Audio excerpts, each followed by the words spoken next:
termasuk saya juga rombongan anak soleh, pasti bulan Ramadan ini banyak keraguan-keraguan yang mau ditanya-tanyain, makanya kita bikin acara ini, Pak. Misalnya kan kalau kayak Bang Lihin ya santri mah enak kan ya, puasa, ibadah puasanya enak gitu, bisa pegang Quran, catat harisan, bener kan kita anak soleh. Nah, kalau yang nganggur tapi tetap ngambil Quran gitu. Nah iya jadi kalau misalnya kita pengen atau bisa nggak gitu nggak puasa tapi nggak dapat dosa gitu. Gimana kalau orang sakitnya mandel, gimana hukumnya lagi puasa nih? Itu kesel sama pemerintahan. Kita kan udah pertama nih, udah ditipu, isinya pertama. Iya. Emosi, anjir gue ditipu. Kalau bahasa gampangnya tadinya pahala kita sedekah di luar Ramadan 1 karung, di Ramadan jadi 2 karung, dan itu kaitannya seluruh ibadah. Mari kita tobrut. Apa? Tobat bruta.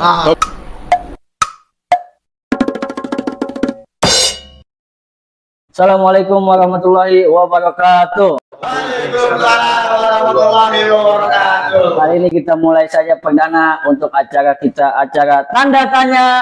Tanya aja Ustaz kita. Kurang semangat, kita ulang lagi. Tanda tanya. Tanya aja Ustaz kita. Oke. Kali ini kita udah bersama dengan rombongan anak soleh. Masya Allah, alhamdulillah, Allahu Akbar. Kata-kata hari ini anak soleh. Uang bukan segalanya. Kalau sedikit, kalau banyak bisa jadi.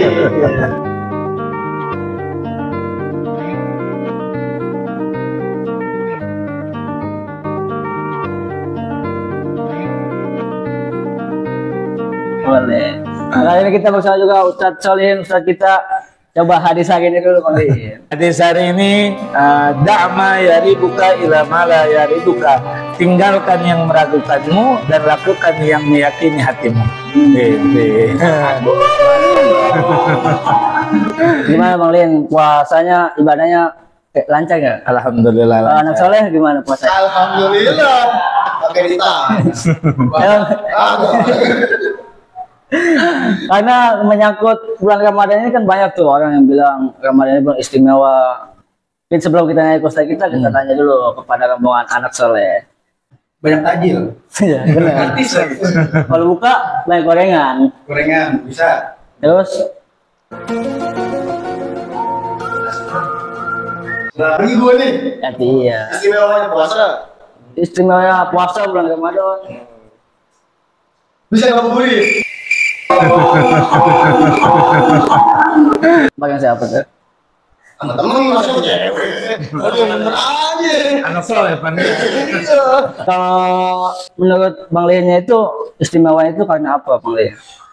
Pertama, Ramadan menjadi bulan yang istimewa dibandingkan bulan yang lain. Nabi pernah bersabda sallallahu alaihi wasallam, "Qad ja'akum syahrun qad ja'akum ramadhana syahrun mubarakun." Sungguh telah datang kepada kalian bulan Ramadan, yakni bulan yang penuh keberkahan. Jadi dari apa yang disabdakan Nabi tersebut menunjukkan Ramadan merupakan bulan yang keberkahan. Dan keberkahan itu seperti yang tadi dirasain sama Bang Tesar, bahwasanya kita nggak bisa menemukan takjil selain daripada Ramadan. Kita nggak bisa dapat makanan gratis di sore hari kecuali di Ramadan. Bahkan kita nggak dapat THR kecuali di Ramadan. Inilah bukti keberkahannya bulan suci Ramadan. Ya kan kayak kita ya, termasuk saya juga rombongan anak soleh. Pasti bulan Ramadan ini banyak keraguan-keraguan yang mau ditanya-tanyain, makanya kita bikin acara ini, Pak. Tanda tanya. Kan kalau kalau kita ngaji mereka kitab, menanya malu. Kan kalau dibikin acara ini, iya, cair. Salah Ramadan ini kan kita wajib berpuasa, tuh ya. Tapi kalau misalnya kita pengen atau bisa nggak gitu, nggak puasa tapi nggak dapat dosa gitu, mau lihat ujur puasa, kira-kira apa aja gitu? Uzur puasa yang pertama adalah sakit. Sakit ini dengan batasan tidak ada harapan sembuh. Yang keduanya, jika sakitnya di bawah puasa akan menambah sakitnya yang dideritanya, maka diperbolehkan untuk dia tidak berpuasa, tapi wajib bayar fidyah. Yang kedua adalah uzur puasa adalah orang yang sudah tua renta, yang memang sudah tidak kuat untuk dia berpuasa, bahkan ketika dia berpuasa khawatir gara-gara puasa jadi mati. Udah tua. Jadi itu diperbolehkan buat orang yang sudah lanjut usianya untuk tidak berpuasa. Dan yang ketiganya adalah uzur puasa orang yang hamil. Nah, orang yang hamil diperbolehkan tidak puasa jika memang dikhawatirkan kepada bayi yang dalam kandungannya. Dan yang keempatnya adalah ibu yang menyusui. Nah, keempat inilah salah satu di antara uzur untuk kita boleh tidak berpuasa. Nah, itu di antaranya. Jadi kalau kita nggak puasa pada beberapa 4 uzur tersebut tidak menjadi dosa buat kita. Nah. Terus selanjutnya barangkali Bang Gilang Ramadan, kan namanya Ramadan. Ada kali pertanyaan sebutlah Ramadan. Ramadan. Kenapa Ramadan? Kira-kira mau nanya apa gitu, Bang Gilang? Tadi kan uzur puasa yang pertama sakit. Iya. Gimana kalau orang sakitnya amandel? Amandelnya nggak bisa jalan ke? Dia nggak sahur, nggak makan, nggak minum. Apakah dia bisa mengikuti ibadah puasa? Ya kalau amandel itu ketika dia berpuasa justru menambah sakitnya dia. Coba orang amandel ketika dia berpuasa, ya puasa nggak sahur. Terus juga minum, ya kagak, nggak bisa. Ya berarti sakit amandel yang diderita dengan puasa akan menambah derita dari penyakitnya. Maka diperbolehkan untuk dia tidak berpuasa. Jadi itu salah satu uzurnya kalau sakit. Iya. Beda sakit hati ya. Kalau sakit hati nggak termasuk uzur puasa. Penyakit amandel boleh nggak puasa tuh? Kadang sehari. Tapi nggak boleh juga lah.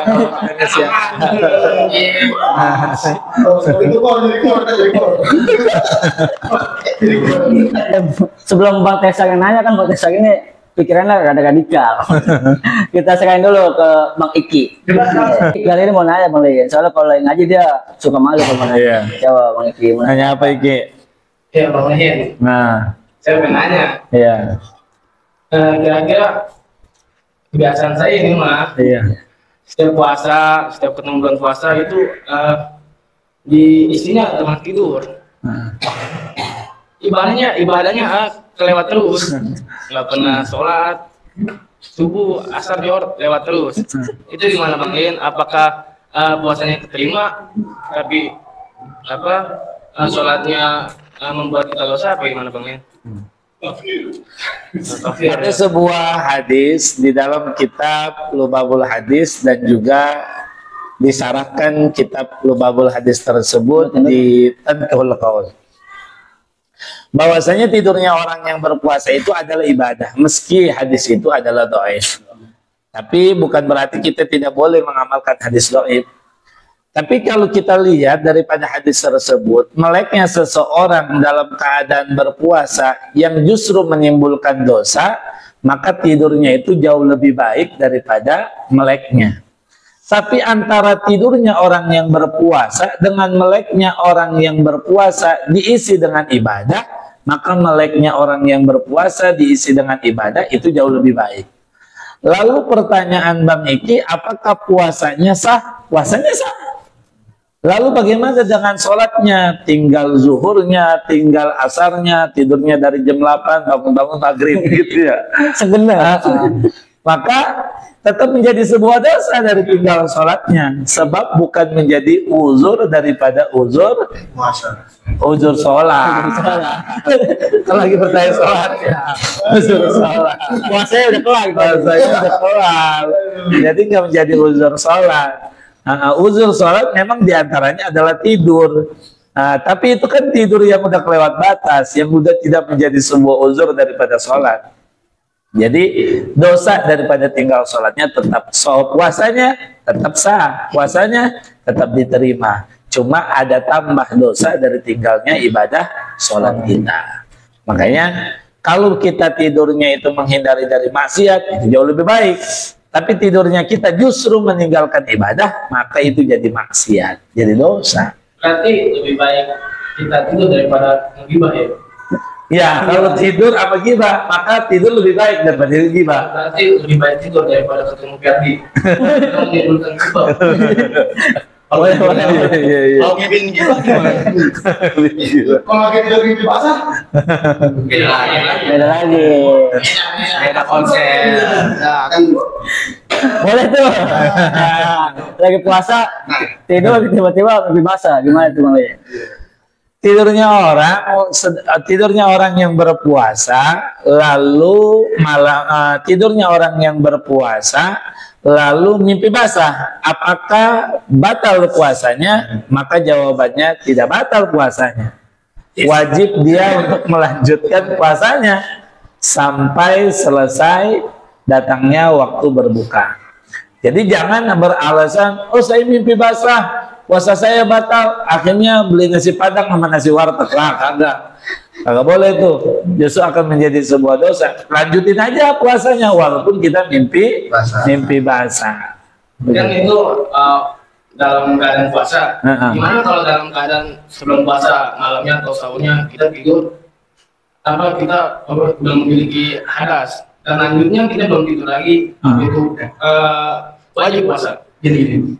Berarti itu nanyainnya sebelum dia gimana ya, kita kan sebelum sahur kan belum mandi hadas, tapi kita udah lanjut puasa gitu. Gimana hukumnya itu? Orang yang ketika sebelum berpuasa malamnya sudah berhadas, maka yang harus dia lakukan pertama adalah sunnahnya mandi hadas terlebih dahulu. Jadi mandi hadas dulu tuh, lalu disusul setelah beresnya mandi hadas dia makan sahur, lanjut kepada dia puasanya. Kalau dia makan sahur dulu baru mandi hadas, hukumnya makruh, sebab salah satu kemakruhan orang yang berhadas adalah makan. Nah, jadi ketika malamnya berhadas, bangun mandi hadas dulu. Setelah mandi hadas baru makan sahur. Nah, setelah makan sahur baru ambil niat puasa untuk kita laksanakan pada hari itu. Begitu. Tapi kalau udah misalkan lupa gitu, siang tuh. Apa siang? Lupa mandi hadas tuh. Gimana? Atau malas lah gitu. Atau puasanya tuh masih bangun tidur gitu. Iya, puasanya masih diterima atau enggak? Puasanya tetap sah. Puasanya tetap sah, cuma dia mendapatkan kemakruhan, bahkan bisa jadi haram karena menunda-nunda daripada menghilangkan hadas besar. Begitu. Ilet.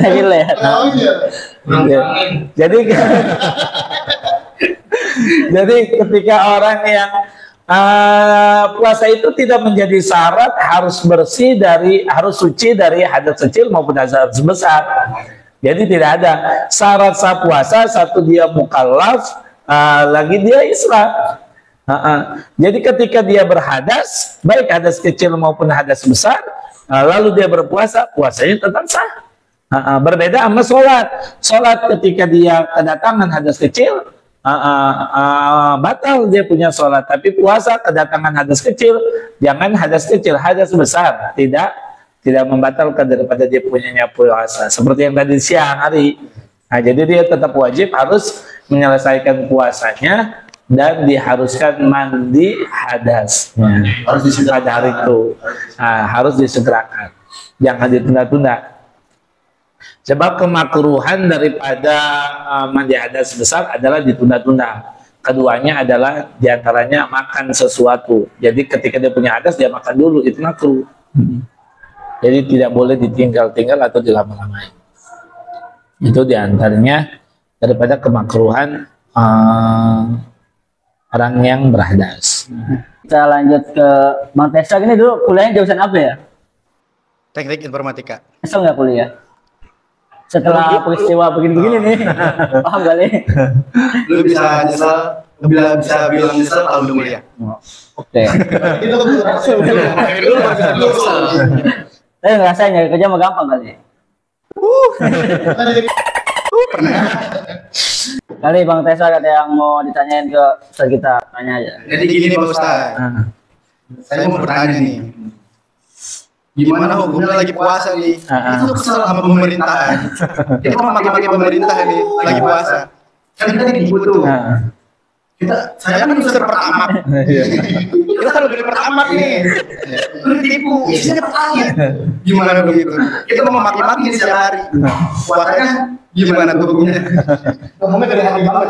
Lagi puasa ibaratnya emosi ya. Emosi. Anjir gue ditipu. Gimana itu?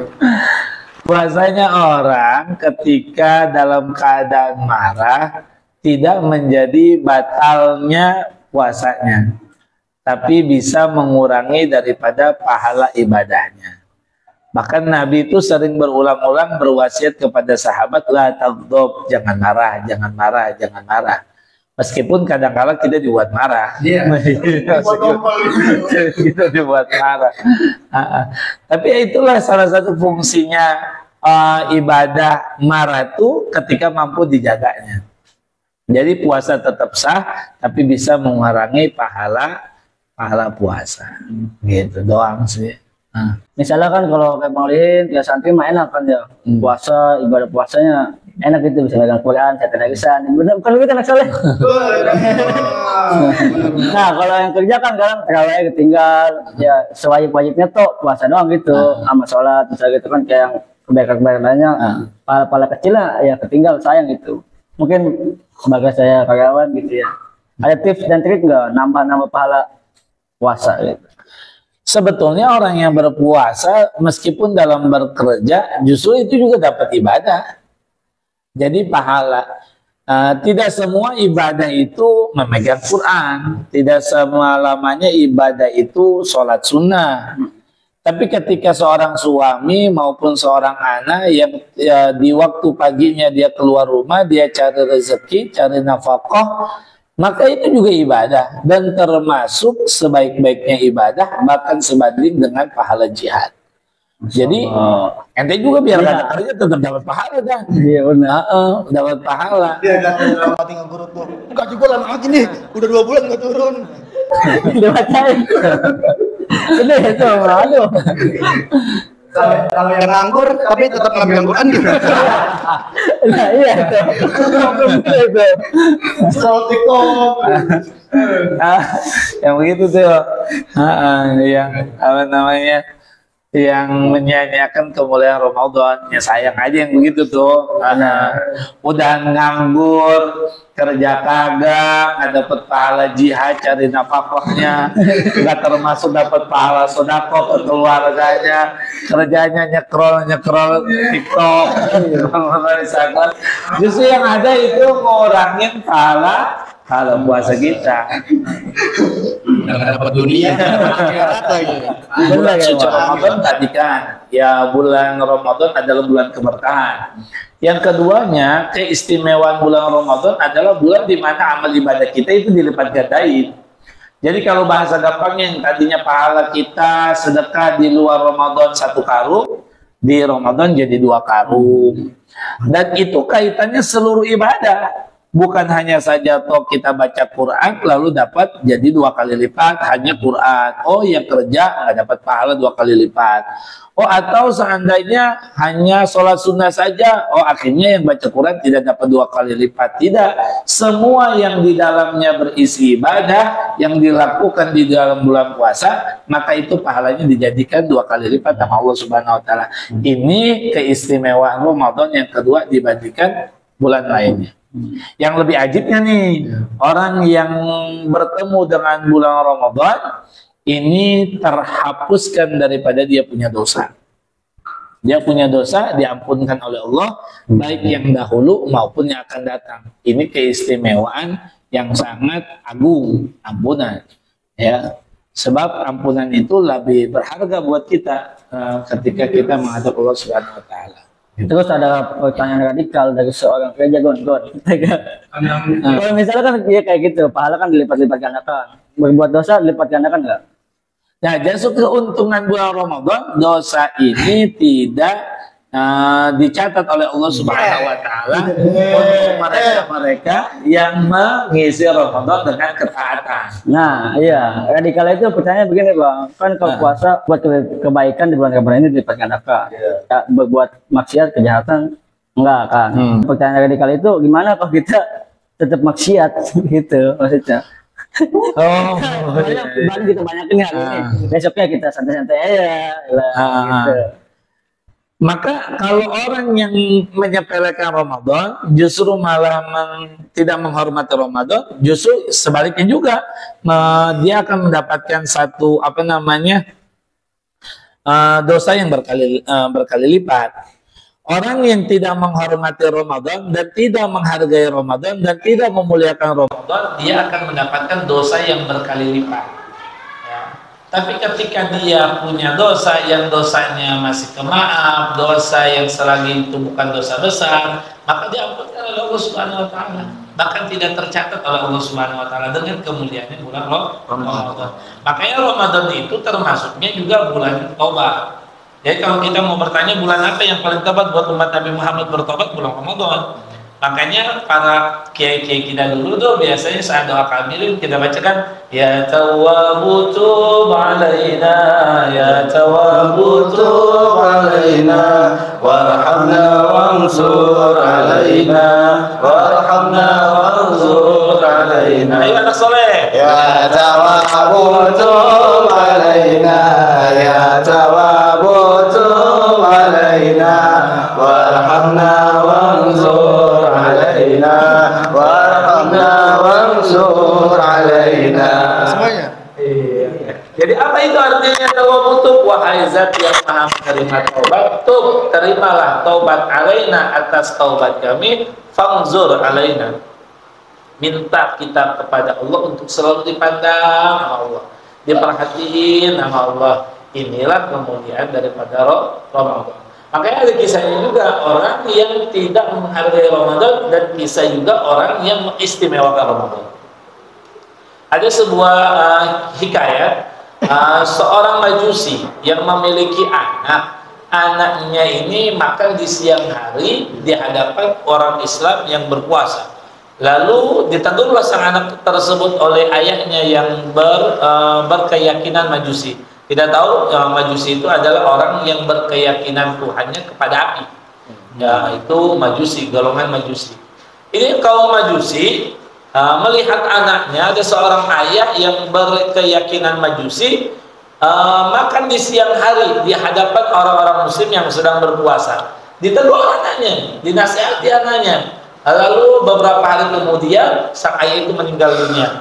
Lalu ada orang soleh yang bermimpi bertemu sama orang majusi tersebut.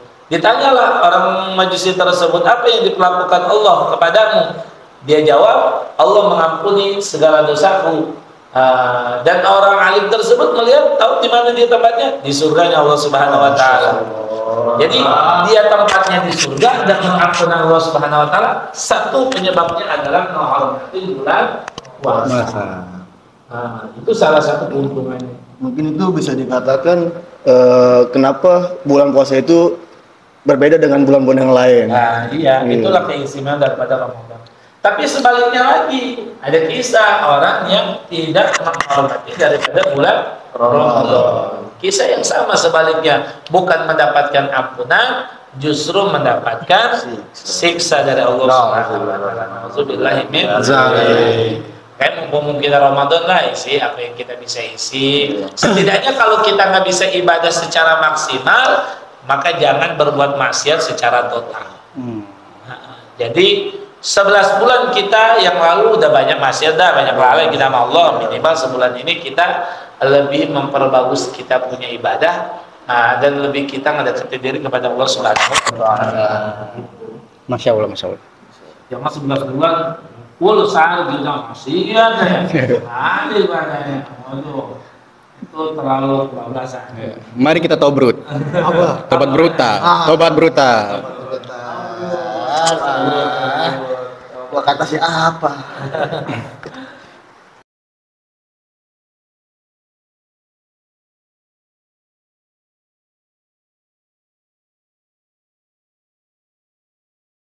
Rombongan anak soleh. Masya Allah. Alhamdulillah apa mau tadi Kak? Jadi santai-santain aja ya. Iya, santai-santain aja. Ya itu plus. Bahkan sebanding dengan pahala jihad. Jadi Rata-rata hari ini anak soleh. Ini saya kira ngomong dia. Kita mau kirim Bang. Apa? Kita mau kita setting yang korupsi sekarang berapa? Coba hadis hari ini dulu Bang Din. hadis hari ini da'ma yaribuka ila ma la yaribuka.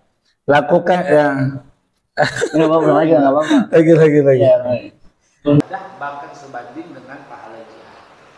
Jadi Alhamdulillah. Allah. ada udah lemas. Minum kopinya lah. Udah habis lagi kopinya. Pagi, nyuruh kopi. Anak soleh. Siap. Ngelek.